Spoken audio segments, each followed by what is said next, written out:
соңғы рет 11 жыл барған екен. УАЗ Патриотқа шина керек, сол баллонды қараймыз қазір. Крыша кетті общем. Не аларын білмейсің. Бұдан да ардан тауып бір жеріміз ашмаса бұл. Так, достар, бүгін 25-і, сағат 5:32. Нәсіп болса, Қарғысқа барып қайтсақ деп отырық. Плюс, өзіңіз білетін қызыл УАЗик Патриотқа контент болу үшін соның именно жазғы резинкілерін аламыз. Давайте Қарғыс туралы біз сізге толығырақтағы ақпаратын бөлісек. Негізінде соңғы рет 11 жыл барған екен. Давайте келесек. Өтірік айтам, 11 жыл емес, 16 жыл бұрын барған екен. Прикинь. Так, достар, біз Қарғысқа жеттік, примерно 3 сағаттай. Сосын обязательно мындай. Анау живая очередь бар, касса. Это болмаса QR мен төлесеңдер болады. 3000 теңге. Так,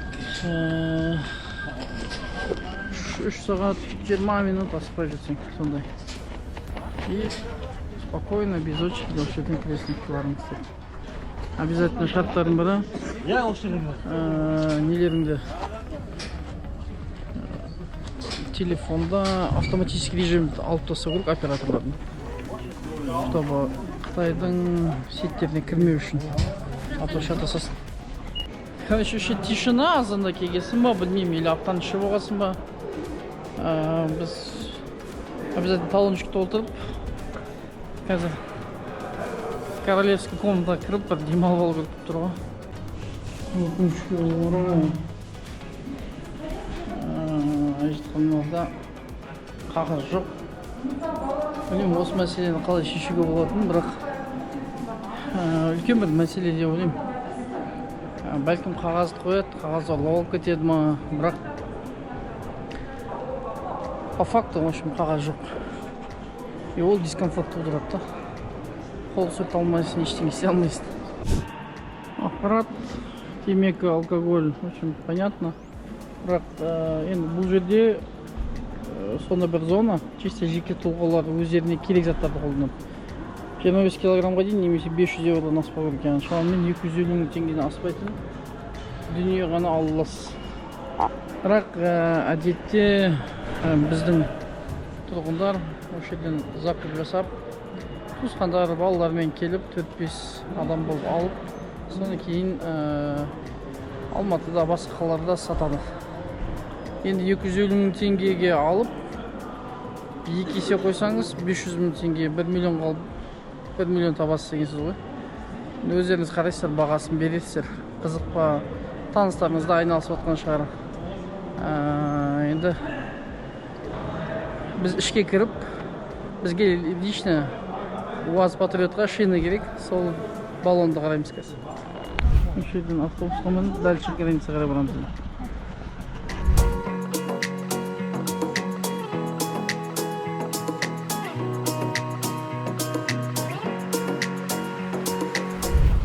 В общем, осылай почти дым өзгермеген, Қазақстан жағы сол, как всегда. Бірақ таза екен, но дым жоқ деп па. Бізде тек қана duty free ғана. Бұлай қарай, уже қазір паспортный контроль өтеміз. И уже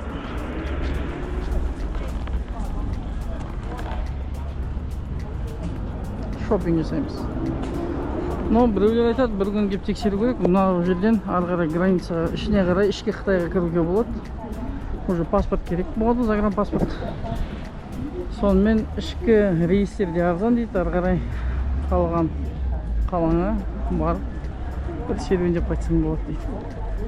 Енді Құдай қаласа, оны да бір тексеру керек екен бір күні келіп. Короче, келдік мына жерге. Летний почти жоқ, пока бәрі зимний, а менде зимний тақпан. И плюс менің размерім примерно 40 мың теңгеден басталады дейді. Алматыда 55 мың болады. Енді сол 4 баллонға бола стоит, не стоит, қазір қараймыз енді. Арзан таба аламыз ба. Гитлер, короче, таптық. Тапқанда менге 265-70, 75 екен. Енді дерзкий мына протекторлары сәл биіктеу болады, но УАЗикке нормально кететін самый раз. Şimdi қанша деп ойлайсыздар бағасын? Короче, кепка бір заттар алдық. Онда мелочь жоқ. Көреміз қазір. Одан да ардан тауып бір жеріміз ашмаса болады. Şimdi жүрік крыша кетті. Не аларын білмейсің.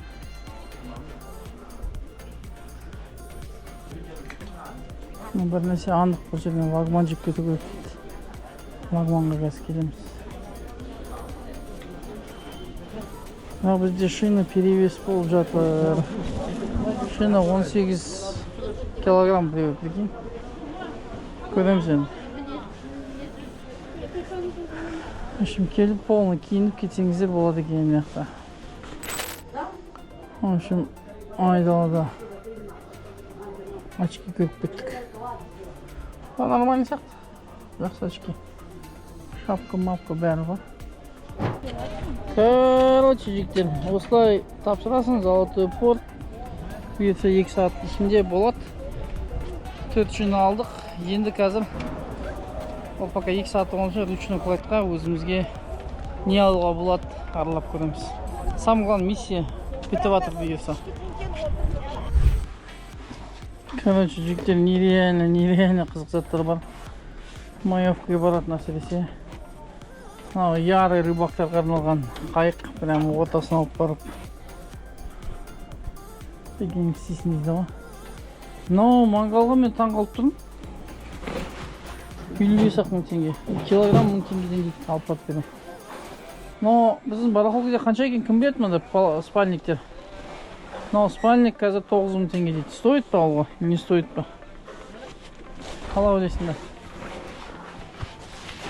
Мынау зат 3500 теңге, газ плита. Мынаны 2000 теңге дейді. За 1,5 отдашь? Нет. Никак не отдашь, да? Бермеймін дейді бір жарымға.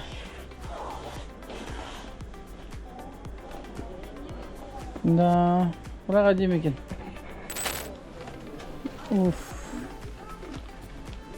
Матакай дейтіндерге.